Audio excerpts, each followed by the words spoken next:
ready, James? Yeah, ready, let's go.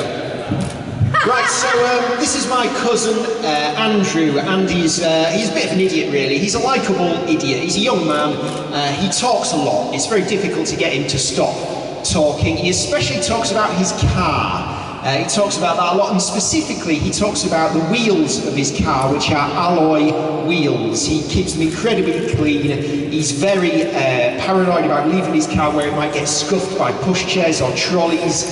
So he's very protective of his alloy wheels. Now the problem with alloy wheels is they're very expensive. So you can see there, they're £300 roughly. That's online. That's kind of a rough price. Now I have a proposition, an idea, which I suppose I'm putting forward that might be able to be monetised. It's not a sales pitch. I don't know if you put that there. It's not a sales pitch. It's a solution to this problem, the problem of having expensive alloy wheels that you don't want to.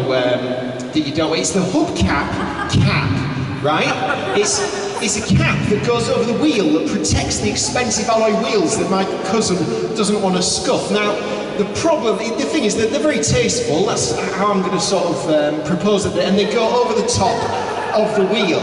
So it's like a hub cap, if you will. Now, the problem with the hubcap cap is they're very expensive. They're made of alloy. They cost £500. Therefore, I put forward the hubcap cap, right, which goes over the hubcap cap, right, and protects the hubcap cap. And there you go. The problem, of course, is that the hubcap cap is very expensive. They cost £700. They're made of alloy. Therefore, I propose the final piece to the puzzle is coming up next on the next slide. Is the hub cap, which it's made of rubber, right? It's kind of like a tyre.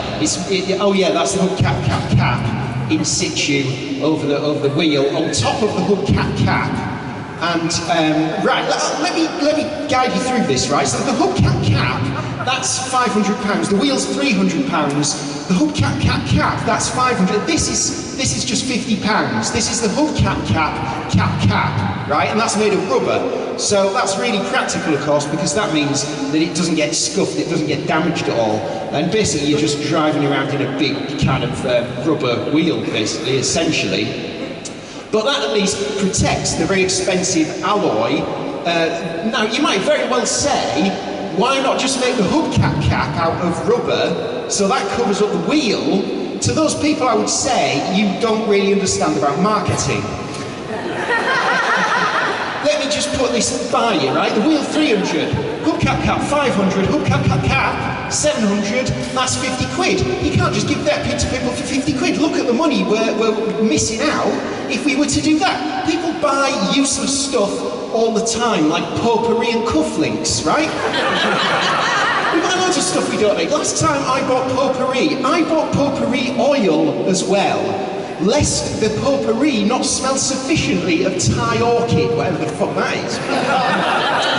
I'm not saying we don't need olives, I'm saying we don't need an olive stone bin, right? There's a shop in Leeds that sells that. There are shops in Leeds that sell useless things that nobody wants, okay? There's an entire shop in Leeds that sells things that nobody needs. That's a chain, that's a national chain of shops. So we all know we don't need it, but we're prepared to pay a lot of money for stuff that we don't need. You've probably got an attic if you live in a house. That attic is full of worthless crap. You might as well chuck it away. If you put something in the attic, what you're saying is, I want my children to throw this away shortly after my death. Right, I was stuck in traffic recently. I was on the road, I was stuck in traffic, and I was getting increasingly irritated. It was really slow, the traffic was slow, I was in a rush, and I was getting slower and slower. And then I saw this sign, it says, "Take care within the roadworks, my daddy works here." I went a bit further and I saw the worker, I saw him there, and I thought, you make your kid work in an industrial sign printing factory. I thought of the long hours and the noise, the fumes and the child labour, and I ploughed into the cunt. I did, yes. Actually did quite a lot of damage to my bicycle. People used to believe in God, right? And that was easy because people knew what to believe in. We don't know what to believe in now, so now we have the hub, cat, cat, cat, cat. And that is what I'd like to leave with you, ladies and gentlemen. Thank you. I've been James Christopher.